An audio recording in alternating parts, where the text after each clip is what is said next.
Here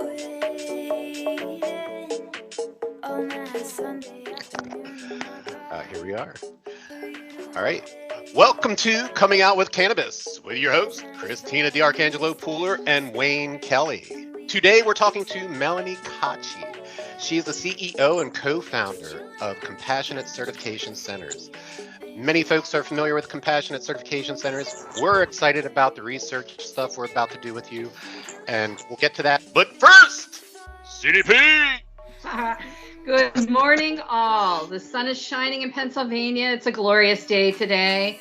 We don't often get sun here. And we have Melonie on, and I wore pink today on behalf of CCC because we just love you guys and all the work you are all doing and the partnerships and everything that's going on with you guys. So Mel, thanks so much for joining us today and welcome. Christina, thank you so much, Wayne, for having me on your show today. I really appreciate the opportunity, and I'm happy it is sunny here. That's not often what we get to in Pittsburgh. Well, and you're enjoying it outside on your porch, which is really nice. I am. I'm at home right now, just speaking to you folks about the medical cannabis program and everything that we have going on today. I'm really excited to be here. Thank you. Cool. Well, we're just going to get started. Melonie, we want you to talk about some of the research stuff you're doing, maybe the locations that CCC has. How can patients get in touch with you? You know, we have all these research projects going on. Christina mentioned several in our pre-call. So yeah, let's get to it. And CDP, I'll let you kind of lead this conversation because we also want to touch base on, you know, women in cannabis. What is it like to be a female entrepreneur in this industry? So I'm going to sit back here and keep an eye on you guys. We're going to give you a hard time, aren't we? Yes, this will be fun. I'm just playing. Oh, Bruce says pay attention. So, all right, I'll get my coffee. So Mel, kick it off for us. Tell us a little bit about yourself, why you got into the industry, and let's hear about CCC. You know, what's going on with you guys, because you guys had a killer year last year. Thanks, Christina. I just love talking to you because you always fill me with energy. Oh, thank you so much. I'll be honest with you. I'm a hardworking farm girl. I was raised on a farm. I was told by my parents if I ever did drugs or got pregnant, I would be killed. Yeah. And to this day, I am not pregnant and have not had children, and I've never done drugs. I did, however, get my medical card about 7 years ago as a patient in Arizona where I lived. This is actually one of the reasons that Dr. Brian Donner and I started Compassionate Certification Centers. We were interested in becoming involved in medical cannabis. And to this day, Dr. Donner says that he's a better doctor today than he was before we met and before we started with medical cannabis. Our vision was to create a healthcare system, not just clinics, not just pop-up tents where doctors rubber stamp certifications, but a true medical healthcare system where patients can come in unjudged, freely, and feel the way I felt when I got a chance to finally find a physician who understood how to speak to me about medical cannabis. So that's really where I come from with the industry as both an investor, a patient, and now the founder of this company with Dr. Donner. That's fantastic. And I have to say, you know, both Wayne and myself were patients in Pennsylvania, and, you know, CCC is our clinic of choice, Dr. Donner specifically. I think Wayne may have seen Dr. Patel too, who we equally love. We love all the physicians at CCC, but one of the things that I love about you guys is the fact that you truly understand what the patients are going through. A lot of these patients, especially with all the qualifying conditions we have here in Pennsylvania, they're not drop in the bucket, qualifying conditions. I mean, they're pretty serious medical conditions these patients have. And you see people from autism to epilepsy to cachexia to palliative care for cancer to neuropathy, various all over the place. And you guys have to make sure you're staying on top of the literature and how to treat these patients, because now you're becoming a generalist, so to speak, on all these acute care indications that you have to treat. Christina, that's absolutely right. I would never go to a cardiologist to have a baby. Right. Why would you do that? Yeah. Why would you go to a primary care physician to get your medical card? Well, perhaps some of them do know a bit more. But overall, if you look at the 33 legalized states, the majority of the physicians that do the certifications will only do them for their own patients. Oftentimes that's oncology. And the rest, it's kind of a hodgepodge mixture. Most states have less than 1,000 doctors that do the certifications, and that's been more than adequate. So I feel that Pennsylvania has plenty of physicians to do the certifications, and we truly, really do have great doctors. We're a little picky about who we bring on board, but the doctors, I have to smile about this because we just had another doctor ask to quit his full-time job and work for us full-time. Oh, I got an email yesterday from another doctor who's moving, who said this was the best career he's ever had in 25 years as an emergency room doctor. And you can see this. You can see this when you're working with these physicians, you know, because we're fortunate enough, not only do we have Affinity Bio Partners and Cannabis that we work with you guys on, but then Dr. Donner, you know where I'm going, Mel, he helps us with APA, right? Affinity Patient Advocacy. So a lot of times Dr. Donner and I will join in to a group like the kid that was in the summertime, stage 4 at CHOP, and his mom wanted to get him CBD. He needed a card. She needed to become a caregiver. She had heard about some secret recipe on the West Coast for cancer that was like an RSO that Dr. Donner and I knew about, and we're like, no.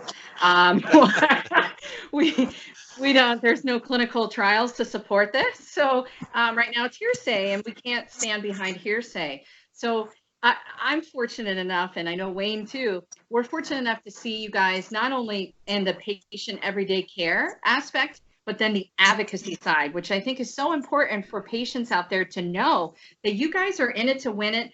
Yes, you have to pay your bills. Yes, you have to pay for your staff. Sure, we all have to pay our bills and make our money. However, we're here for the patients. That's why we're here. Christina, I couldn't agree with you more. And the foundation of our company really does begin with the way that we treat our patients. And that starts from the time that we answer the phone to the time they leave our office to our follow-up visits and our recertifications.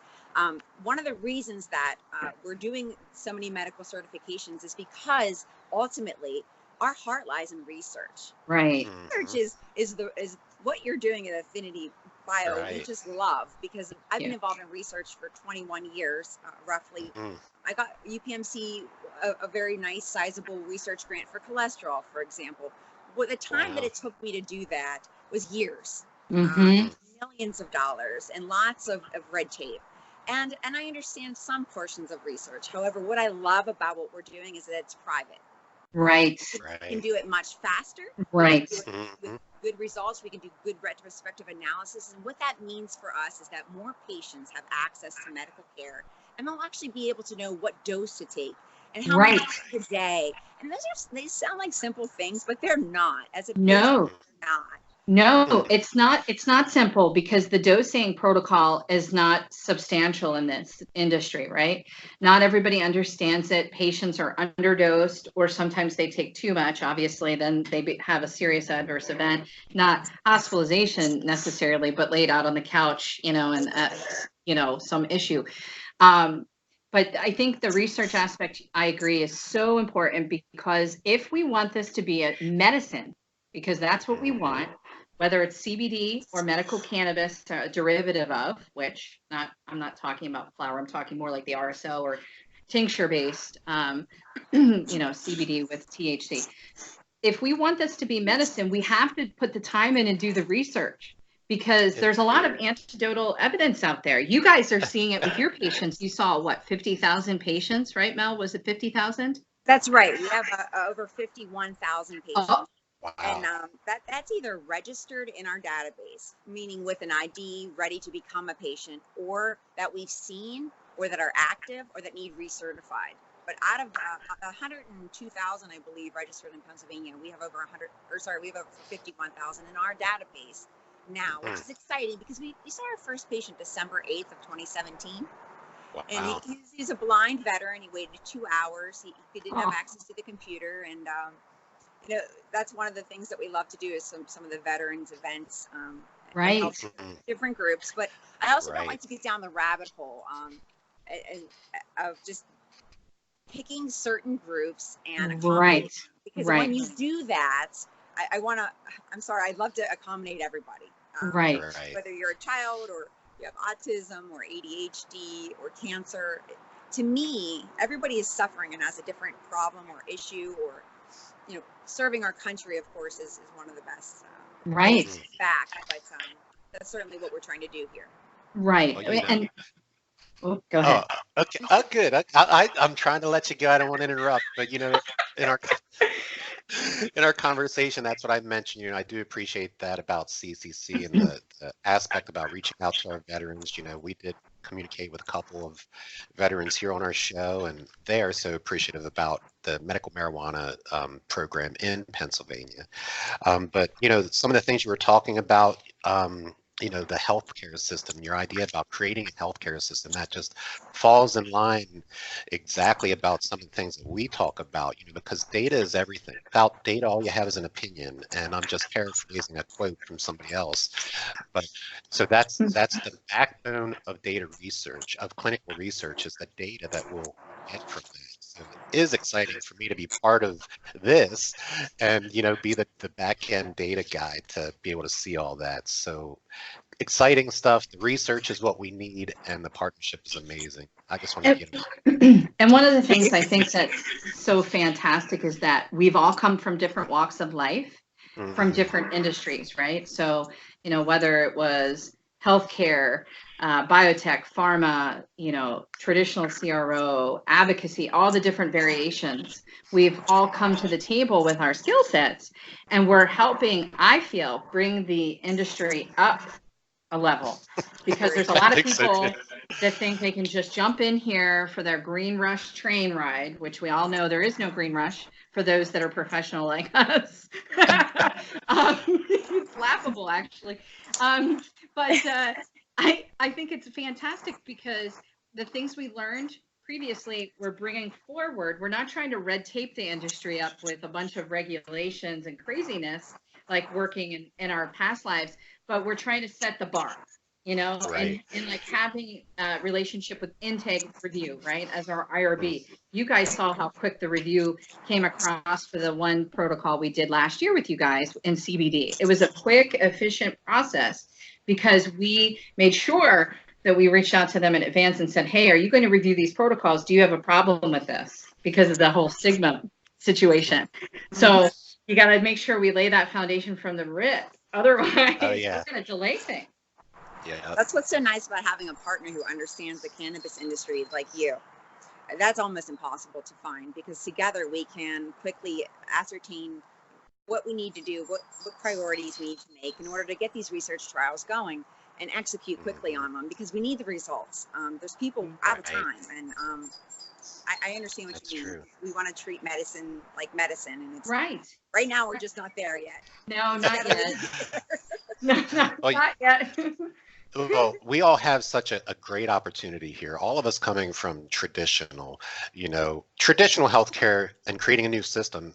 Traditional is already broke. You know, they're using legacy systems that collect data in a very passive, aggressive manner, you know, by paper, by clipboard. It's very difficult to get the information that you need.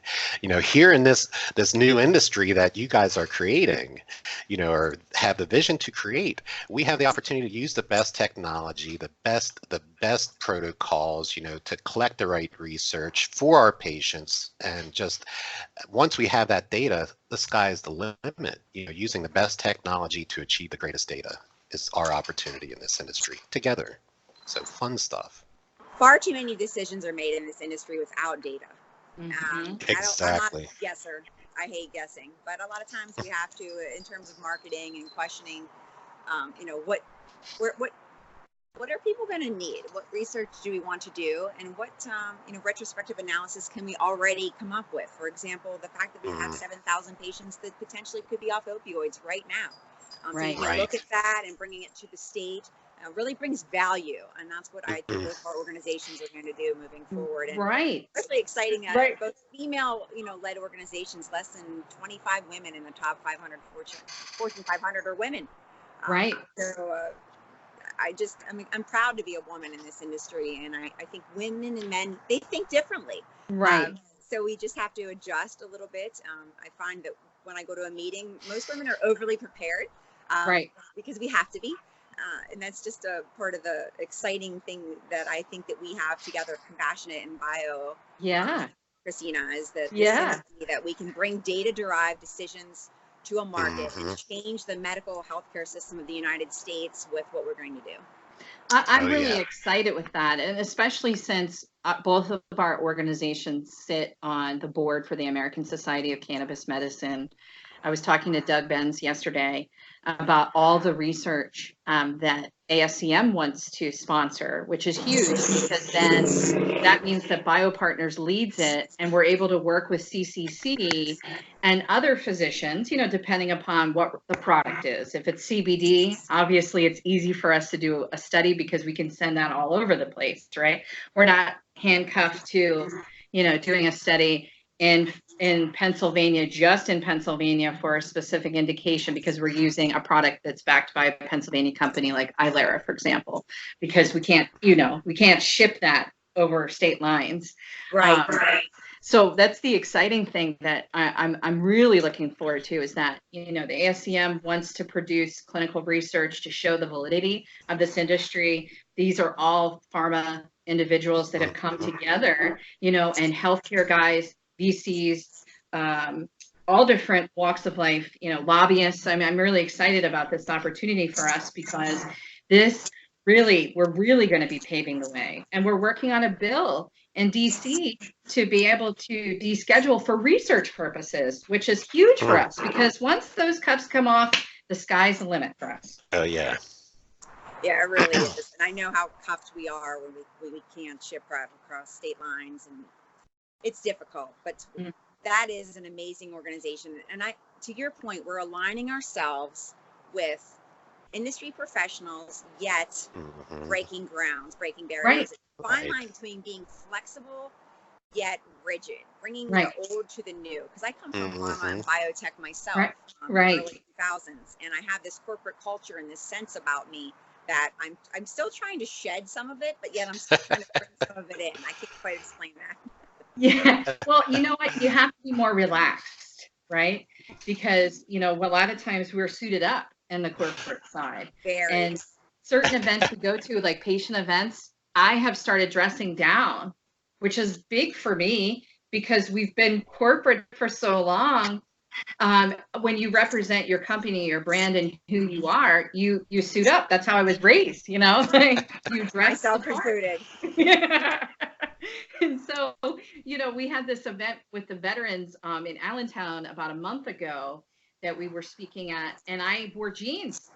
That was the first time I wore jeans to a patient event ever. You know, it reminds me, you know, I'm a quote guy, Melonie, you know, you may have already identified with that, but you know what we're talking about, we all learn this you know, pseudo corporate, you know, environment strategy while we were in traditional. And I'm reminded of, I think it was Einstein that said, you know, education begins after you forget everything you learned in school. And I think we are being educated now because we're learning all that, we're forgetting all that stuff that we learned in big corporate traditional, and putting on some new hats, trying on some new clothes, but remembering some of the things that make sense about our experience in traditional healthcare. So it's exciting, it's fun, and again, I apologize. When things come into my mind like those quotes and stuff, Steve will tell you I live on that kind of stuff, man. You do. It's a great analogy, though. It really is. Yeah, and I think too, in the cannabis industry, we actually, and CBD, we actually get to interact with patients more so than we did on the traditional biotech pharma healthcare sector side, which I feel like it helps them even more because we are hearing what they're saying. We are listening to them. If they're giving feedback and they're explaining whatever it was that happened with this product, that product, or how it made them feel, etc., we're listening to them and they feel validated. There was a patient that came across that you guys are actually working with. It's a caregiver. It's a mom who has 2 autistic kids herself. Yep. And she's a caregiver. I wrote her name down. Yes. And she's a caregiver for other autism patients. She came to us through her husband, through Wayne, because Wayne's daughter knew the husband, and they had an adverse experience with one of the patients she was caregiving at a dispensary in State College, where the kid went in. He's autistic and Asperger's. My nephew is Asperger, so I understand this implicitly. Right. You know, my nephew is now 17, so you know it's been a long time. And so anyway, this poor kid goes into the dispensary and he's given 2 vapes, 2 pods, and they send him on his way. And there's a sign there that says, "Keep your children under control," in the dispensary. And so he was very upset about this. He was upset that they didn't explain the product to him. He's autistic with Asperger, very spectrum. And so you have to take the time, right, to help these patients. You just can't go, okay, cha-ching, cha-ching, and out the door they go. So here, you know, the caregiver comes to us and, Well, Keandra couldn't go in with him because she wasn't a caregiver. She isn't a licensed MMJ caregiver. She's an autistic. She works with a team of autistic patients. So he had to go in himself, you know, through the pharmacist interview, you know, and this poor guy. Anyway, yeah, I had her name down here too. I wanted to thank CCC for working with us through that effort, because Harley is the husband name. I knew Harley since he and my oldest daughter worked at Starbucks maybe a decade ago. He reached out to me because he sees the stuff that we're doing together in medical cannabis. And Harley, if you watch this, thanks for hooking me up all those years at Starbucks. But we're, you know, because he did. But we're going to see what we can do for Keandra and your children. But thank you. Yeah, it was a fantastic, you know, because it was they contacted us and we just immediately went to action. Like, okay, we're going to contact CCC. We're going to get you a caregiver card. We're going to get your kid diagnosed, because the one child wasn't diagnosed autistic.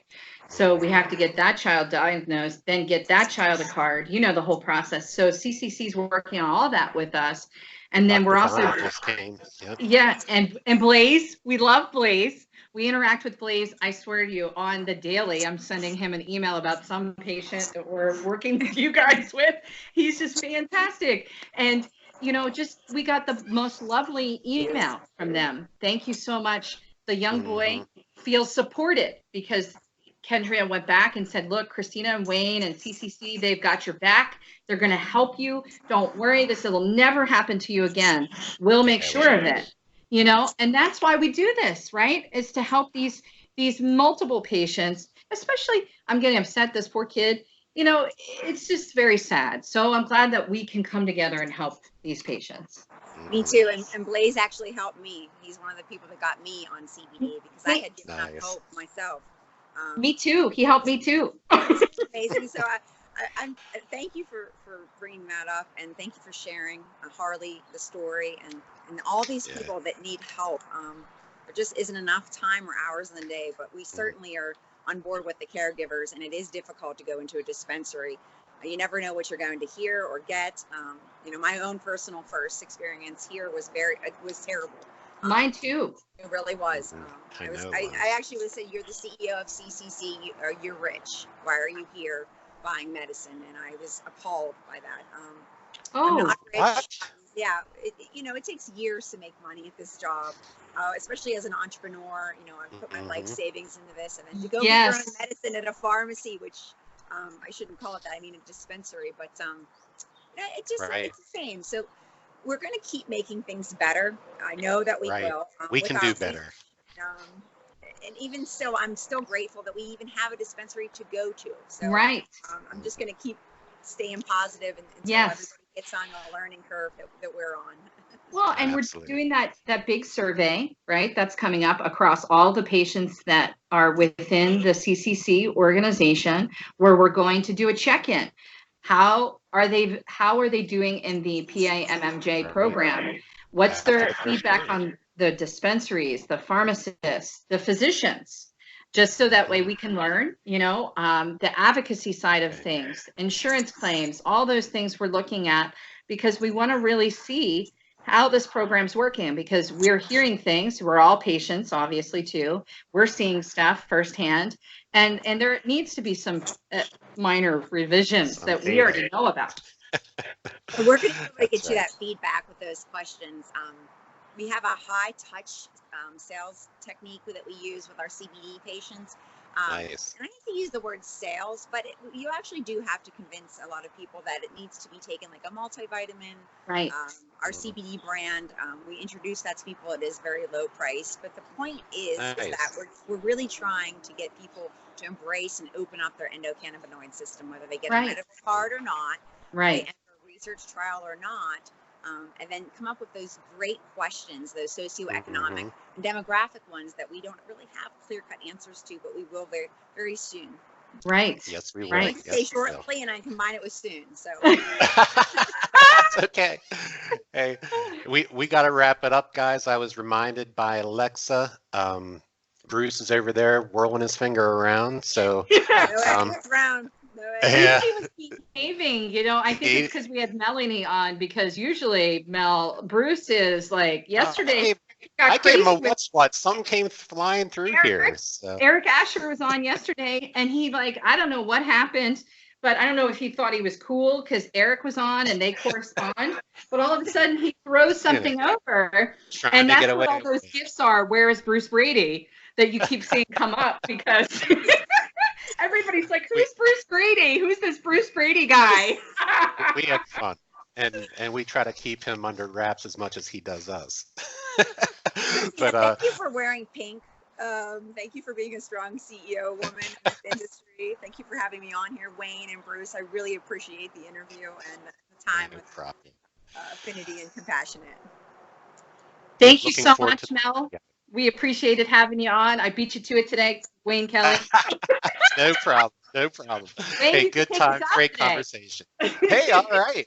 Enjoy the day, everybody. This is clinical trial day. Did I see that? What did you post online? I don't know the day. Yesterday. Okay, National Clinical Trial Day. Okay, I'm blowing the takeout here. But everybody, thank you for listening to us another time. Melonie, thank you for coming on and sharing the story of CCC. We look forward to great partnership and research and data. And Dr. Donner, you folks are always there when we bring patients over to you. They thank you as well. Amazing stuff. Was that pretty good, C? Yes, that's good. All right. We're out of here. Again soon. Take care. Thanks again. Thanks. Bye.